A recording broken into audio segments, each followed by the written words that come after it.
The iPhone 16e just launched and it's been a polarizing release to say the least.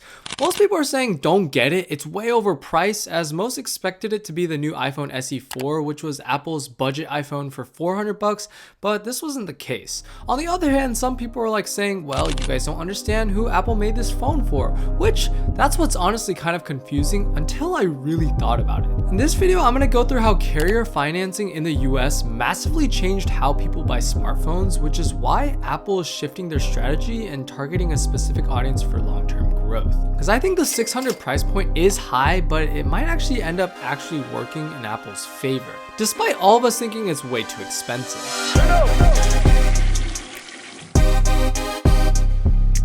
So if you look at the smartphone market, it splits into 4 tiers with 4 price ranges. We have the Pro phone, which appeals to people that will always just pay the most to get the best phone regardless of the price. This is the flagship phone where companies try to go above and beyond with innovation. These phones cost big money. I'm talking $900 plus.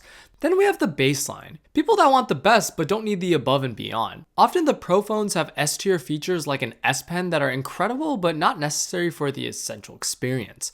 This was once the flagship until companies went above and went with the Pro phones. These phones cost right around $600 to $900. Then we have the mid-range market, in which it brings a solid phone like the baseline models but compromises in a few areas to bring down that price.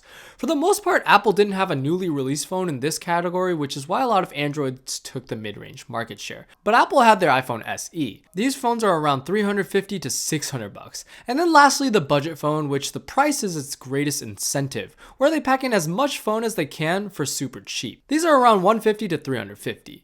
Generally speaking, this is the landscape of the smartphone industry. So often smartphone companies would try to have at least one phone in each of these categories to cover the entire market. But as of late, these tiers have dissolved, which I'll get to later. For a long time, Apple only making premium products were just in the upper 2 markets, until they recycled some of their old parts to launch the iPhone SE, which was a roughly $400 phone that looked outdated but performed with the latest processor. It was great for people that just wanted the cheapest iPhone. It looked like a budget phone but gave mid-range performance. It was honestly referred to as a budget phone, but based on its price, it really was more of a mid-range. And this is what everyone thought the 16e was going to be, another $400-ish phone, but it wasn't. Apple raised the price from $400 to $600, in which now it's arguably in the same market as the baseline 16. So why did they leave the mid-range market? I think this is Apple's massive attempt to convert mid-range market consumers to go up 1 tier and be in the starting range of that baseline market. If you know iPhone users, you know they are locked into the Apple ecosystem for life. Let's be real here. So they'll never switch to Android because of iMessage, FaceTime, continuity, things like that. So if people are locked into Apple for life and Apple raises their prices, what are Apple consumers gonna do? They're gonna complain and then still buy it. The price or lack of features has never in the history of Apple stopped people from buying their phones.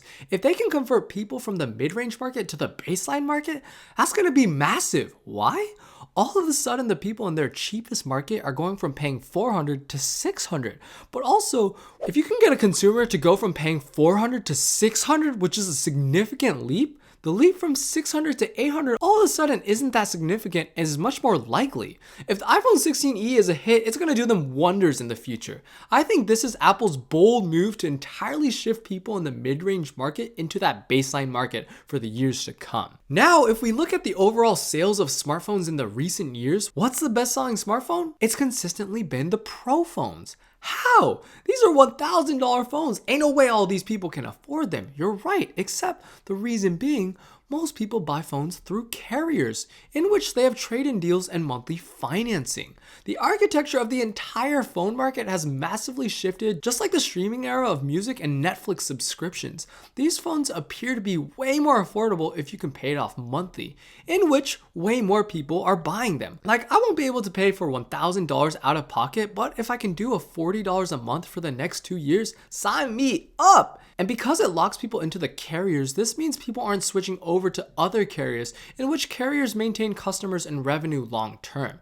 That's why you see see free iPhones if you switch to a new carrier or renew your existing contract, because it's really hard to get people to switch because then they have to switch their phone numbers. It's why all these platforms move to subscription services. It keeps them locked in long term, honestly for life. So now tons of people have Pro iPhones that I'm sure wouldn't have bought them if it weren't for either the carrier deal or the trade-in.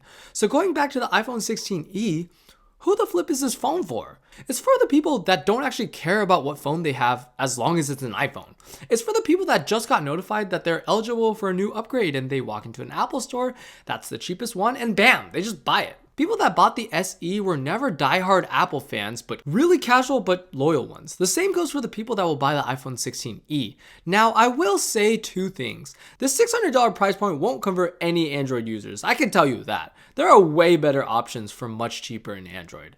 But if you had the SE3 and were planning to get the SE4, which doesn't exist because we now have the 16e, that's who Apple's trying to get. This is the risk that Apple is taking. They're trying to move the mid-range folk into the baseline folk, but the truth is these tiers are dissolving because of the monthly financing. The iPhone 16e is $600, but over the course of 24 months, it's $25. Over the course of time, it doesn't seem that bad. And the cost of the iPhone SE3, which was $430, over the course of 24 months is $18.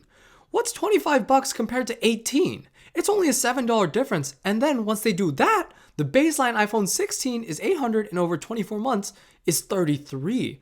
While it's a $200 difference over time, people are going to see the monthly difference. Oh, that's only $8. And at this point, you might as well get the baseline iPhone 16 and then pay even more money.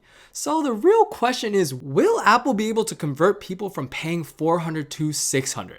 If it's out of pocket, no. But through carriers, 100% yes. I will say, for what I know, a decent amount of people in the budget or mid-range market aren't on these big carriers where they have long-term contracts. So a lot of them will buy phones up front. And so to pay $600 up front instead of $400, that would be tough. But if they're on a carrier, that's an easy conversion. Another thing is, because I feel like people that are willing to pay $600 might be willing to pay $800, especially through monthly financing, I feel like that can low-key take away customers from the 16e.